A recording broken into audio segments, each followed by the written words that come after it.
You're a Muslim? I gotta bring you up. How you Yay. doing? Good. Good, You I doing guess. good? Yeah, interesting Oh, conversation. I didn't know it would get that deep. yeah. How long you been a Muslim? So my dad is Palestinian and my mom is like Catholic. She's American. Mm-hmm. And we just grew up that way. And then now he's trying to bring me back into the fold of it. Mm, So I just wanted to see what was happening. I see. So you're Yeah. basically he's trying to bring you to get you serious about Islam, and Yeah. you're trying to, I guess, kind of do your research about it before you go fully Yeah, in. I thought. Yeah. Okay. Well, God brought you to the right place. I'll tell you that. We'll see. We'll see. A lot of people are very controversial about Islam. I didn't Yeah. So realize that. truth is controversial. It's always going to be controversial. Always. Yeah, You a know, little and aggressive, but it is what it is. with, with certain people, it depends on who you're engaging with. If you're engaging with people who are arrogant and aggressive, you kind of got to meet that energy. If some people Well, come on, people in the comments are also kind of aggressive. Like, come on, like, forget the comments. It's the internet. sure, sure, The internet. that's very true.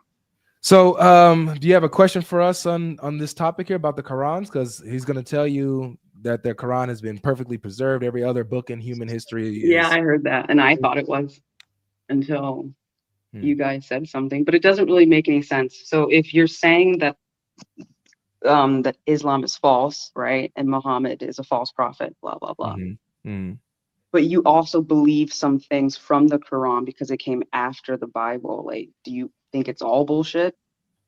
Excuse Language, me. please. But Oh, I'm sorry. no, it's Do all you good. think it's do you think it's all false, or do you like Yeah.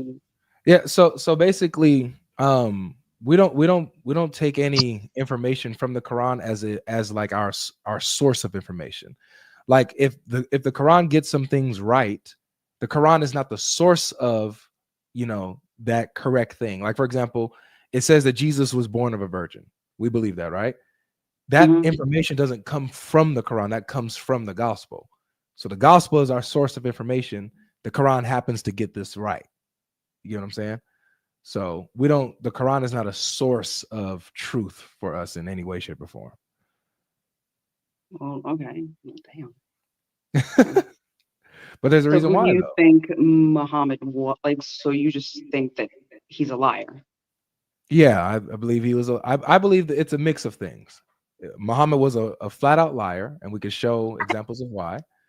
Um, but I also think that there was a little bit of deception there as well, because I'm among those who I believe that Muhammad really had an experience in the cave. Yeah, Um, yeah, yeah. I really do believe he had an experience. It just wasn't an angelic, godly experience. I believe that he had an encounter with an evil spirit, and because what we see is after his experience, one, he comes out of the cave fearful. He comes out of the cave, running to his wife, looking for coverage and safety, to be consoled because of his experience. He came out of there thinking that he was demon possessed and wanting to commit suicide. So these are not the effects of a Where god. does it say that though? Oh man, Where? sure. Yeah, we got you. John DLC, if y'all got some sources you want to show as well on this, let's do it. Yeah. Yeah. Okay. We're I gonna just show want to some. ask you, Solange. So you said your Yeah. dad wants to bring you into the fold of Islam. Yeah. Do you want to go into the fold of Islam? I've thought about it. When we were kids, he is very into it, like well obviously, and he would pray and stuff like that. Well, he does pray. And I thought about it. I was like, why not? Like, I just wanted to do more research. And the rest of my siblings also are. Okay. So, What do you think? Do you think it's true or false? Like, if you had to guess, everything you know about Islam so far. well, I feel like it's biased because a lot of the people here obviously think No, it's I'm not about us. You. I'm okay, asking. okay, okay. I think it's a little I can't curse on here. Okay. Some of the things that I've read in it are very weird and inappropriate. So I've asked my dad about it, and he always has like a rebuttal. And he's very smart, and he always has something to say about everything I ask him. So it's hard to get a clear answer. But yeah, some things are just a little odd. Him having like a young wife or whatever it Yep, was Aisha. Yeah. is a little. It's So a very you saw hot topic. He doesn't really talk about that part, but yeah, it's just interesting. Oh, they're not going to talk about that. Well, Have you asked your dad about that? Oh, I'm sorry, Oh, DLC. sorry. You have a Go line on. of No, questions. Go ahead, DLC. No. Yeah. Have you asked your dad? Let's go with what God Logic was saying. Have you asked your dad about Aisha and Muhammad? yeah, I'll have to ask him. I'm a little scared to ask him about that because I know it's not. I don't know. I'm a little scared to ask him about that part.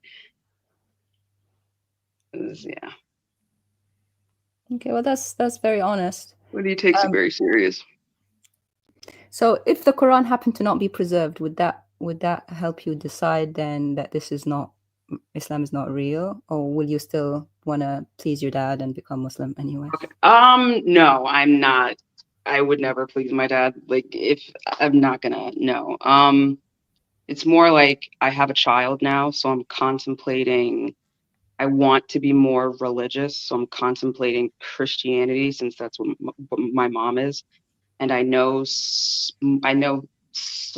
a few things about it, or Islam. So I'm just trying to figure out more information on both. But if Islam is sounding more false, then yeah, no, obviously I'm not going to choose that if it's a lie. From what I read. Okay. Well, what does preservation of the Quran mean to you? Like, what did they tell you it was? Like, I can tell you what they told me growing up because I grew up Muslim. They said it's word for word, letter for letter. Yeah, it's the Sound word for of God. sound. Allah. From Muhammad's mouth until now, 1400 years, nothing changed. That's what I was told. Yeah, that's exactly pretty much, yeah. Okay, so all of Muhammad that is is always right. so all of that is false. I've came to find out according to the Muslim history, actually, which they hide from people. So the book that, if you go to the library or you go to the mosque, the books that are in most Muslim countries is called Hafs Quran. If you like, you can even Google it. HAFS, F for Freddy. HAAFS Quran, Hafs Quran.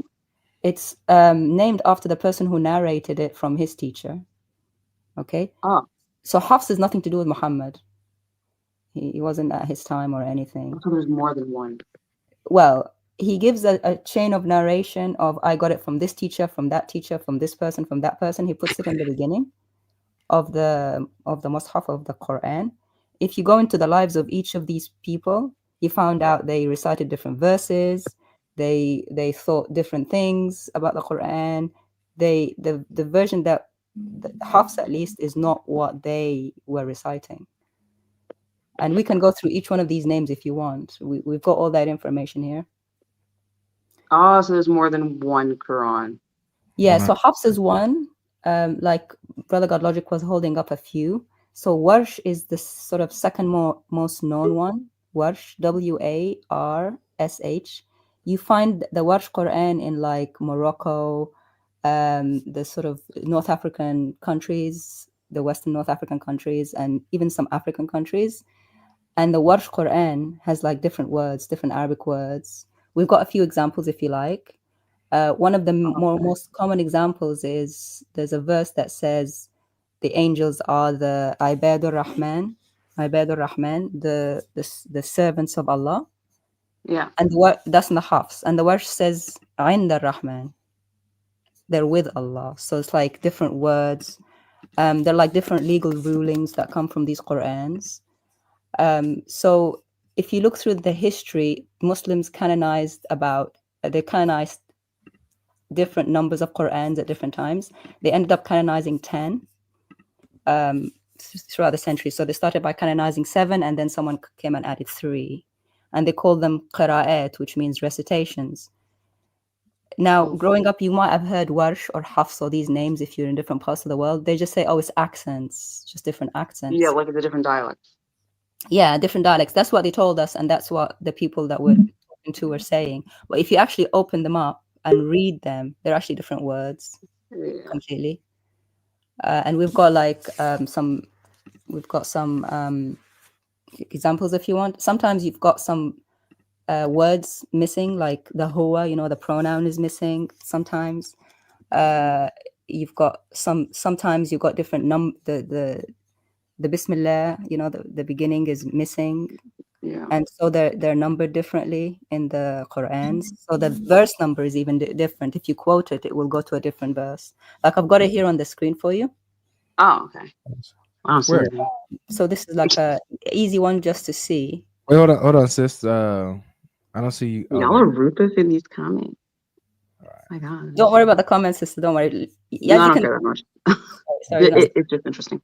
Screen remove. sorry. Other You'll be sister when you come media. to Christ. But as you can see, I'm not aggressive with you because you're listening, quite humble. So here you've got Hafs in the. You see here the 24. This is the verse number. Yeah, I see it. And the bottom is Warsh is 23. Yeah. So if you actually have a look, it's the same verse Oh, it's different. Yeah. and it's a different number because they started at the different verse. So they numbered it differently. They didn't start at the Bismillah. And then if you have a look at the purple, I'm not sure how much Arabic you know, but there is actually a word missing. Oh yeah, it looks different. Looks different. And if you really want to be pick at it, you see the other purple, there's no Hamza. So the no Hamza part is not that big a deal in my opinion, but the Huwa missing is a big deal. This one whole word missing. So the question is, did Allah reveal it like this and then like that? Like did Jibril come twice? That's just for one missing word. So the most obvious explanation is the scribe missed the word. Well, this is very interesting. Yeah. Yeah. And you can find all this stuff online, by the way. This is not a secret. It's just an open secret. They don't tell you what to. Oh, so it just seems like the internet came and then like the internet came and blew Islam open. Wow. Yeah, blew it open. And by the way, if you guys are continuing with this, I do have that hadith ready about Muhammad and his being afraid after his experience in the cave. So if you wanted to redo that, I got that ready for you if you want to see that. Yeah, we got a couple of sources here too where he actually identifies it as a devil as well, like this creature. But yeah, go ahead. You can you put it up. I thought it was an angel. Well, that's what the story. Yeah, that's how it transforms. But he initially thought it was a devil, a demon. So it's going to be here on the right. Hold on, let me big screen this one. Okay, there we go. All right, can you see it? Because I know you're on your phone. Can you see? I'll read it. If I like get real close to it, yeah, I can see it. It's fine actually. I can just zoom in. It's not that big of a deal. I'll zoom in too. All right, so it says, narrated Aisha, the little bride. The commencement of the divine inspiration to Allah's messenger was in the form of good, righteous dreams in his sleep. He never had a dream, but that it came true like bright daylight.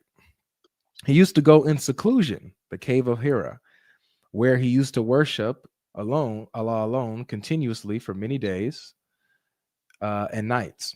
He used to take with him the journey. On the journey food for that stay, and then come back to Khadijah to take his food likewise again to another period to stay, till suddenly the truth descended upon him while he was in the cave of Hira. The angel came to him in it and asked him to read. The prophet replied, I do not know how to read. The angel caught me forcefully. So this is Muhammad speaking. The angel caught me forcefully and pressed me so hard that I could not bear it anymore. Sounds like a nice angel, huh? He then released me again and asked me to read, and I replied, I do not know how to read. Whereupon he caught me again and pressed me a second time till I could not bear it anymore. He then released me and asked me again to read.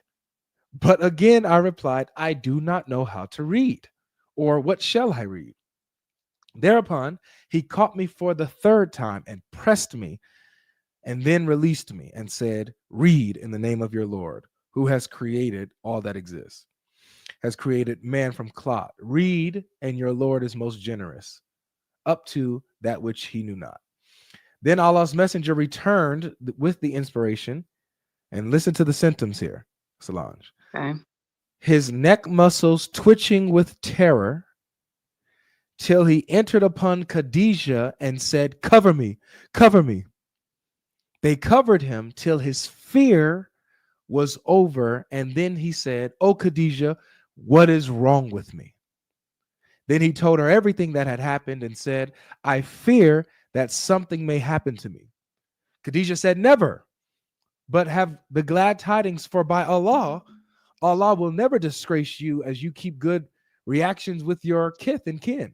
Speak the truth, help the poor and destitute, serve your guests generously, and assist the deserving, calamity afflicted ones.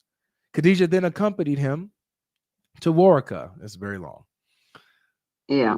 You don't have to read it all if you don't want Okay, to. cool. But you see it, right? Yeah. Is this With- translated? Is okay. And this is the Arabic is at the bottom if you want the Arabic. Oh, Arabic okay. I can't read anyway. It's fine. You can't read. Okay. So pretty much, no, I can't. So pretty much, it seems like it's probably not an angel if they're No hurting way. him. When you read the Bible and they try to say that this angel was Gabriel, one, you see that this spirit creature does not announce who it is. It doesn't say, hey, I'm Gabriel or whoop de whoop. How does he even know that it's an angel other than what people tell him? Two, when you read the Bible gives explicit examples of when angels appear to certain people, like Gabriel, him specifically. And Gabriel comes and he'll bring peace to the situation. Now, at first glance, they'll be startled at seeing the angel, but he'll immediately say, peace be with you. Peace be with you. My name's Gabriel. I'm from the Lord with a message or whatever. And he'll console, he'll comfort the person, not oppress the person like we see here. So, Okay. yeah, completely different, you know. Any comments, Jai, DLC? Yeah, we actually have a source from Sahih Hadith, but it's in Arabic. It actually says that Muhammad was scared that it could be shaitan. Mm-hmm. We can give it to you in Arabic if you want. You can take a screenshot. I can translate it for you if you like. So this is from, I'll just put it on there first. Okay, this is from a scholar called Ibn al-Jawzi. He's a man who came about 500 years after Muhammad, and he talked about the problems in Sahih Hadith. That's the book. It's called Al-Mushkil. Yeah, the teachings of Muhammad. Okay. And one of the problems he said was that here in the highlighted yellow, he says, Kana sallallahu alayhi wasallam, he, peace be upon him, yakhafu fi bidayat al-amr, used to be scared in the beginning, and yakuna ma yarahu min qibal al-shaytan, that what he was seeing was from the devil. I'm just gonna try and you see here. I mean, if you can read Arabic, you can probably read some. So pretty much, you guys think, or it seems like it is that he was possessed. Yeah, because when you read the Bible, like Brother God Logic was saying, first of all, an angel, when he comes, he says, I am this person. I'm from the Lord. I'm an angel. And he says, do not fear. Like when he came to Mary to tell her she was conceiving Jesus, he says, do not fear. Same thing with Joseph, do not fear. And also, none of the prophets of God or, messengers of God, when they encountered an angel, did they ever think it was the devil? Never. Because God comes with assurance. He comes with truth. He doesn't come with doubt. And he doesn't come with a presence that looks a bit like the devil. So that's my problem with, one of our big problems with Islam is that the source of the revelation is demon-like. And according to certain sources, even Muhammad recognized it as a demon, right? Yeah, like, did they tell you the story when he ran to his wife and he was scared after the cave incident? Yeah, when he ran to his wife, he said to her, woe to me, poet or possessed. Never will Quraysh says this of me. So he says, oh, that's in Ibn Hisham's biography, which was written later by Ibn Ishaq. It's in English, by the way. Now we can give you the Ibn Ishaq. No, Ibn Hisham rewrote it. Sorry, and he said that his first impression is that it's a demon, and he was possessed by a demon. And then it was Khadija, his wife, who said, no, it can't be. You're a good person. It's not a demon. You're a prophet. So there were no witnesses in the cave, and it was a woman's testimony, someone who never saw this being, who said, no, it can't be. That's very weak. She wasn't a prophet. She wasn't a prophet. She was a woman. And at that time, there was nothing to believe in. So she wasn't even a believer or anything. She's just his wife, who just wanted to reassure her husband. That's not good enough for me as proof. You know? So do you guys think that like Muhammad was possessed? Because I know in Christianity, when someone's possessed, it's like you have to get exorcised, or I don't know. Yeah. You're thinking so you just think his entire life, or after that point in time, that he was just possessed. There is a Sahih hadith where he actually was possessed for real, and he said he was possessed. They call it bewitched. You can get it, or God Logic can get it. Yep, I got it right here, my sister. He's a demon. So he thought that the Jews, he always blames the Jews. He thought the Jews did a spell on him or something, which is very weak for a prophet of God to think someone can just, do him like that. Like his God has no power. But that's what he said. And Aisha narrated it, as you can see at the top here in the English. Yep, over here to the right. Sahih Bukhari 3175 narrated Aisha, the child bride again. Oh gosh. Once the prophet was bewitched, so that he began to imagine that he had done a thing, which in fact he had not done. So, yes, he was possessed. He was bewitched. Dark powers influenced Muhammad and controlled his mind, and he used to think he would do things he didn't do. How in the world can anybody believe that this dude is a prophet? Yeah, and check out this source as well. This actually tells you the reason for why chapter 113 and 114 were revealed. The reason why these verses were revealed. Why? Because Muhammad was actually possessed. So even according to Islamic sources, the reason why these last two chapters, well, in like today's Quran, their last two chapters, why were they revealed? Because he was under possession, demonic possession. And this source says 6 months. Some of them raise it up like for a longer time, but 6 months he was possessed. This gives an example. Like he thought that he was, excuse the language, but he thought he was having intercourse with his wives, but he wasn't having intercourse with his wife. So he was delusional. He was thinking he was doing things that he wasn't doing, right? Yeah. And Allah revealed supposedly these two last surahs, or well, I'm saying last because that's in today's Quran, but that's not that's not the exact chronological order. But those two surahs were revealed to supposedly rid Muhammad of this demonic possession. So that's why those two chapters were revealed according to Islamic tradition. So what we're saying is, from our perspective, Muhammad was definitely demonically possessed. But we're saying even in Islamic sources, the devil even tells us, himself that he had possession, even in their sources. So it's kind of like crying out to you, saying, "Don't believe this is from God." Even in their sources, it says the devil. Okay. You're saying don't believe it's from God because he was possessed. Well, that's one reason. Lips. Okay. Because I get it. I got it. This is one of many reasons. One of many reasons. You already mentioned one of the first things is, his immoral and carnal actions in taking a child bride and sleeping with her at 9 and saying that God presented her in his dream so he can do it. So using God as a crutch to commit pedophilia is an obvious sign of a false prophet. Using God as your mouthpiece to do whatever you want and to fulfill your desires.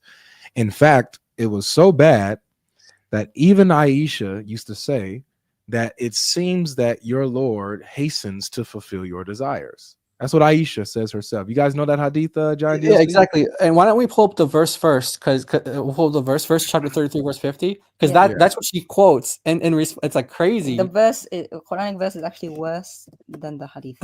But but that's the context of it. That's like the backdrop. So Mhm. 33, verse 50.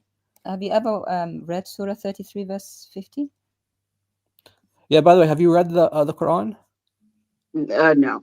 Or you're in the read process bits, of reading it, but- or you? So when I grew up, my parents split up, Okay. but my dad kind of really taught it to my brothers, not really to me. He would just say, he would talk about it, and he would say things about like Christian people, and he had like still does, he has a deep hatred for Jewish people.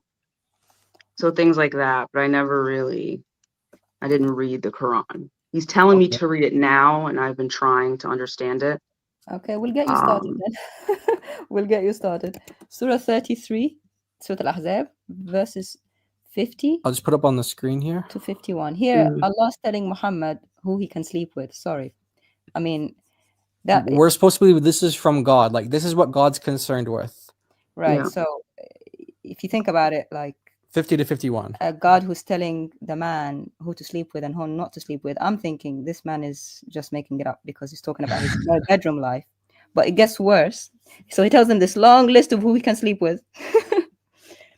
Right. Your right hand possessed, which are sex slaved, daughters of paternal uncles, daughters of paternal aunts, daughters of maternal uncles, daughters of maternal aunts. Okay, so you can sleep with everyone. Great.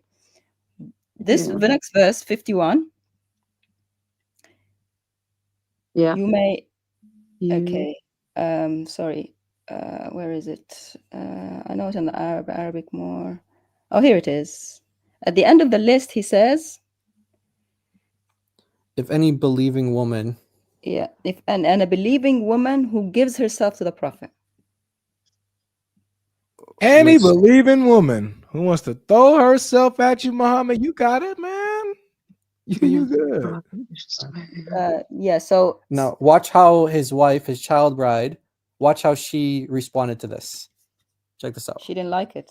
Let me just change the color. It might be a little difficult to read. Aisha said, as you see, being jealous of the women who offered themselves to God's messenger. So once they heard the verse, they started offering themselves. They said, because Allah said, any believing woman who offers herself, he can sleep with. So she asked, does a woman offer herself? She had dignity. She thought that was crazy. That's when God apparently sent down, you may defer any of them you wish and take of them any you wish. So if you basically saying you can swipe left or swipe right in today's language. By the way, if you read that verse, Muslim men are not allowed to do that. If they have more than one wife, they have to be just between them. I'm sure you've heard that. Treat them equally. Didn't really work out for Muhammad Hijab's wife though, but yeah. That's what he meant to do. But Muhammad has a privilege in that verse. The verse says, this is only a privilege for you, forsaking other believers. So she said, Aisha said, it seems to me that your Lord hastens to satisfy your desire. Like your Lord is quick to give you what you want. Yeah. This is by Bukhari and Muslim. It's Sahih Hadith. So this man who uses his God, or what he tells people is God, to sleep with whoever he wants. This is what we call the convenient revelations that Muhammad would receive, right? This is whenever there's a situation, it seems like Allah, it's like his magic genie or something. Like he just, hey, I need something that boom, he wants to sleep with this woman. Oh, you want to sleep with your adopted son's wife? Oh, guess what? Adoption is abolished, and guess what? She's your wife, right? Like I don't know if you know that story or not, but Muhammad conveniently received a revelation after he was taken aback by the beauty of his adopted son's wife. He walked in and he saw her, and in a state where he was like, whoa, Allah makes my heart changes the heart. He changed my heart. And so then all of a sudden he conveniently receives a revelation saying, hey, guess what? Adoption is abolished. And then guess what? This guy, he divorces his wife. So Muhammad now marries her. This is Zainab. I don't know if you know his wife Zainab. That's the story behind that. Yeah, that's my sister's name. Yeah, okay. So imagine your sister is named after the lady that was taken by Muhammad. Like if you study my dad explained it to me as this. He said in that time, when people were captive, I guess, when I guess they killed their husbands. I don't really know. When their husbands were dead, because they didn't have any protection, Muhammad and his men would marry them, so they had protection. So why is it that you need to sleep with someone to protect them? Oh, but before that, though, Well, he said case that they with didn't have Zainab- sex with them. Well, that's what my No. dad said. Yeah, but the case with Well, he Zainab is doesn't know not that. that. But check this out, though. This is what's actually happened. So Muhammad, he is destroying the entire tribe, right? Like if you're talking about the story of like Safiya, for example, he's Yeah. destroying the entire tribe. He's I don't know if Godluck is still on TikTok, so I'll say unaliving. He's unaliving this entire tribe, right? And their heads are rolling on the floor because of him. And so all the men, all the males they're gone now. They're unalived, right? I have to use this Yeah. language just so it doesn't get like in trouble from TikTok. And so Muhammad is the one creating this problem. And so your dad's like, well, yeah, so after a war happens, someone needs to take care of them. But Muhammad's the one causing the war. So if he wanted them to be taken care of, then okay, the men could keep taking care of them. He doesn't need to unalive them all, right? He doesn't need to do that. But the case with Zainab is different. Yeah, so Muhammad was known for marrying widows. Like your dad said, to take care of them. Guess who made them widows? Yeah. He did. Like, for example, Safiya. Safiya was a lady who was just newly married, a Jewish lady in a tribe called Banu Nadir, the children of Nadir, okay? She was newly married to someone called Kinana. Muhammad came upon the Nadir, killed their men, including Kinana, and tortured Kinana before he died. Why? Because Kinana knew where the money of the tribe was buried. Tortured him until he found out where it is. Okay? He was like the chief of the, yeah. All right. Then, nice, beautiful young bride, Safiya. Oh, she's a widow now. MashaAllah, mercy to mankind has to look after the widows. He just made her a widow and then took her. What do you think of that? Nice context. She's talking about it. It does seem to not make any sense. Okay, but that's not the story of Zainab. Zainab was not a widow. Zainab was the daughter of his adopted son. And at the time, the Arabs had dignity, is that even if you adopt someone, even if that he's not flesh and blood, you don't look at his daughter. Sorry, you don't look at his wife, because she's like your daughter. That's what the Arabs thought, right? Muhammad looked at Zainab, thought she's beautiful. Yeah, but she's wife of my adopted son. What do I do? No, I'm no more adoption. He's not really my son, so I can take his daughter. I can take his wife. And that's exactly what he did. And that's why to this day adoption is outlawed in Muslim countries. You can look after orphans, but you can't adopt them into your family, like legally. You give them your name, you give them inheritance, you give them all that. You can't do that. You can foster them, but you can adopt them. Yes, and the name of his adopted son was Zayd. Zayd is the only person whose name is in the Quran, besides Muhammad, of course.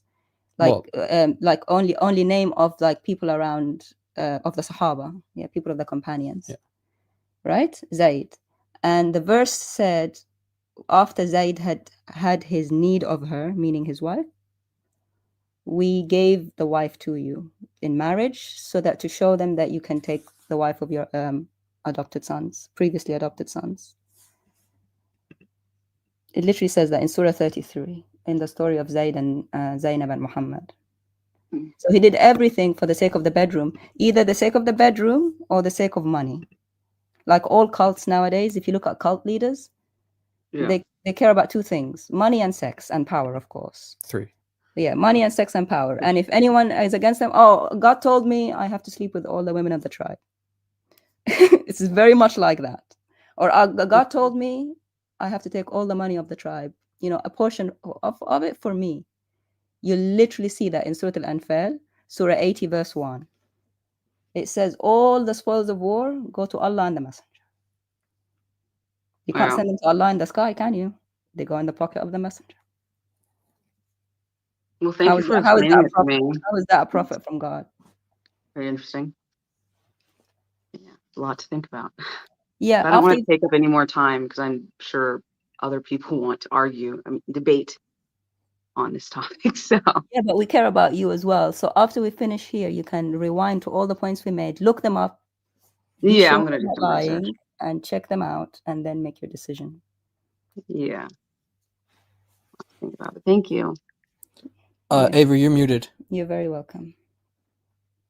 So I That's knew awesome. that. Yeah. No, I was just saying, God bless Solange. Thank you for coming through. And you're Thanks for welcome having me. anytime. If you have some more questions, if you have questions about Christianity, we would love to walk you through the gospel. If I you have do. I do. questions. Okay. Yeah. Yeah, come back on another stream and we'll whenever you feel like it, and we'll Yeah. walk you through. Okay. Okay. Thank you. All right. God bless. God bless. Bye. So I know the Muslims are fuming right now, and they Oh, they're want to fuming. talk on these topics, Yeah. right? But we have a topic, right? So That's right.